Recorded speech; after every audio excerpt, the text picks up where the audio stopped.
Are you considering investing in dividend stocks, but are looking for more of a passive ways to do that?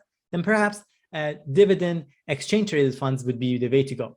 I tend to agree with that. And now here's the big question. Which dividend exchange traded funds are you going to pick? There are a ton of those options out there in the market. And today in this video, we're going to be focusing on 5 of those high quality dividend exchange traded funds. We're going to compare them next to each other. These are 𝗁𝐻, 𝗁𝐶, 𝐋𝐈𝐖, 𝗁𝐷𝐲, and 𝗁𝐋𝐷𝐈𝐕.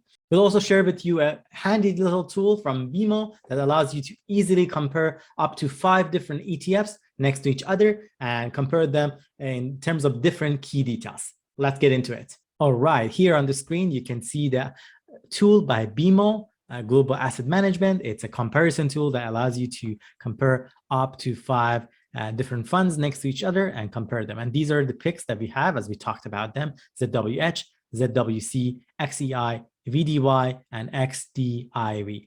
These are different funds offered by BMO, iShares, BlackRock, and Vanguard.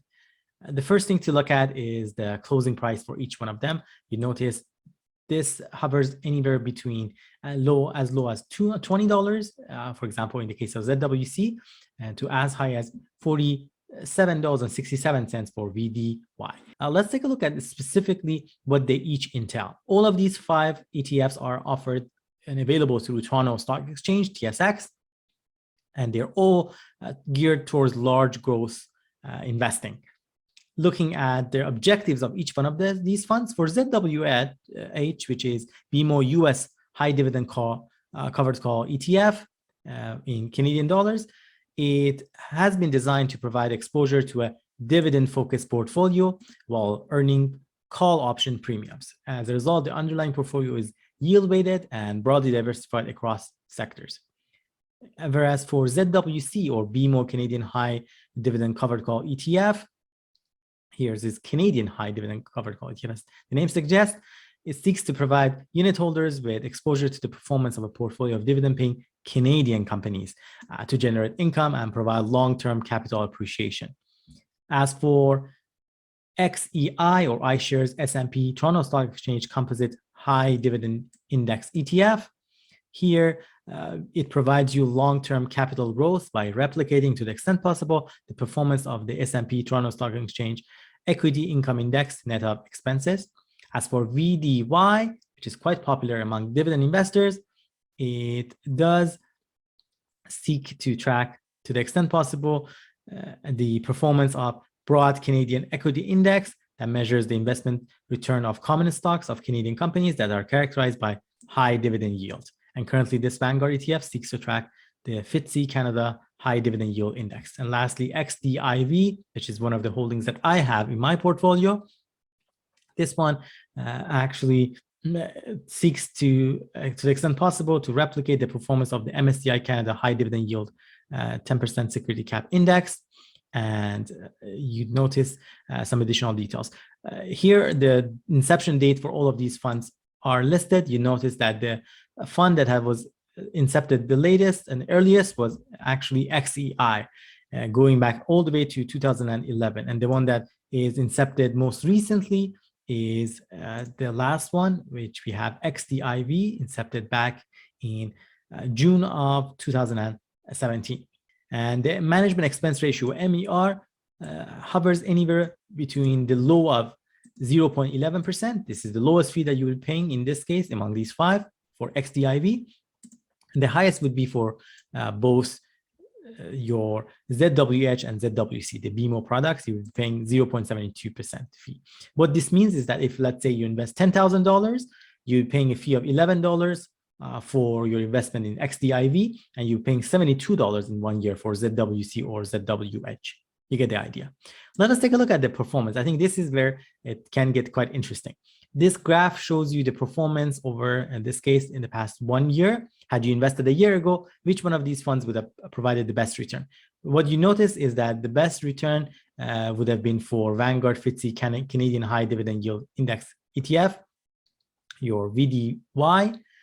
From there on, the second best performance would have been for iShares S&P TSX Composite High Dividend Index ETF, 𝗋𝐈𝐖, with a return of, you're looking at 35.6% 36%. Whereas for VDY, the 1-year return was at 36.5%. And the worst performance was indeed for the BMO US high dividend covered call ETF at only 17% return. Let us take a look at longer time frames. How about if you look at the 3-year time frame? Here we are looking at the best performing continuing to be bit VDY, and followed by the second best performing as before, followed by here we're looking at 𝐋𝐈𝐖. The third best performing kind of ETF here is 𝗖𝐋𝐷𝐈. If you look at 5 years, you're looking at differences here, as you noticed. Again, VDY is on top of the list. If you look at the returns since inception, these funds, as we talked about, they have different inceptions. Some goes as far back as 2012, some going back to 2017. That's why it's not quite a fair comparison, which is why we need to, if we want to compare, we can compare them from a common inception. This goes as far as back as the time that all of them had overlap in terms of their inception dates. So this could be, in this case, back in July of 2017, where at that point, all of them had been incepted. If you start from there and see the best performance, you'd see again, what comes to the top is VDY, followed by your 𝗋𝐈𝐖 or iShares S&P Toronto Stock Exchange Composite High Dividend Index ETF at 59.4% return. And closely to that, we have 𝗋𝐷𝐈 at 57.6% return. As for the VDY, the best return was close to 70.6% return. Quite incredible that way. And of course, the additional details are showcased here for the past 1 month, 3 months, 6 months, 1 year, 3-year, 5-year annualized return, what they are, and you notice them here on the screen. Let us take a look at additional details in terms of the fund data. For ZWH, we are looking at 38 holdings within this ETF. As for ZWC, you're looking at 56 holdings. 𝗋𝐈𝐼, you're looking at 76. VDY, you're looking at 40 different kind of stocks. And for 𝗋𝐷𝐈, you're looking at 23. Looking at the trailing 12 months yield or distribution yield for the past 12 months, the highest belongs to ZWC with 6.35%, followed by ZWH at close to 6%. The lowest return is for VDY in terms of their trailing 12 months dividend yield at only 3.41%. All of these funds do pay their dividends on a monthly basis. As for assets under management, we're noticing here that VDY data is not available here, but looking at the data from Vanguard website, we notice the assets under management for that is at $1.7 billion, making it the largest asset under management here, followed by closely by that of 𝗋𝐈𝐼 at $1.65 billion. From there on, the smallest of these funds in terms of asset under management is 𝗋𝐷𝐈 with only $687.7 million. We are going to also take a look at the top holdings for each one of these funds. For example, within ZWH, we are looking at AbbVie, Chevron, and Coca-Cola as the 3 largest holdings. For ZWC, we are looking at Bank of Nova Scotia, Canadian Imperial Bank of Commerce, and Enbridge as the top 3 holdings. As for 𝗋𝐈𝐼, we are looking at Canadian Natural Resources, Suncor Energy, and TC Energy as the top 3 holdings. As for VDY, we are looking at Royal Bank of Canada, Toronto Dominion Bank, and Bank of Nova Scotia as the top holdings. And lastly, as for 𝗋𝐷𝐈, we are looking at Nutrien, TC Energy, and Bank of Nova Scotia among the top 3 holdings. The breakdown by sector is also showcased here. And lastly, we have details around geographic exposure.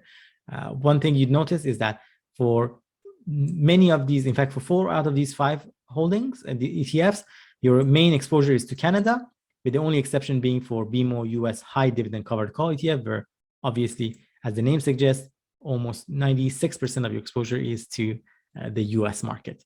Well, there you have it, folks. A quick look into 5 high-quality dividend ETF that allow you to invest for dividend income. But in the meantime, they've also returned amazing overall stock return from an appreciation perspective. We also showed you a very handy tool how you can pick any different ETF that you'd like to compare just by adding it into that tool and comparing it right there. And the tool also allowed you to easily export your results and findings into various formats, including a PDF file, just like what you're seeing on the screen right now. I hope you found this video beneficial and gained something of value from it. If you did, don't forget to smash that like button and share this video with someone else who might benefit from it as well. And of course, subscribe to our channel here on Momentum Finance. We post every week several videos about investing, whether it's investing in the stock market, cryptocurrencies, real estate, as well as discussing ways to reach financial freedom. Thank you, and we hope to see you next time.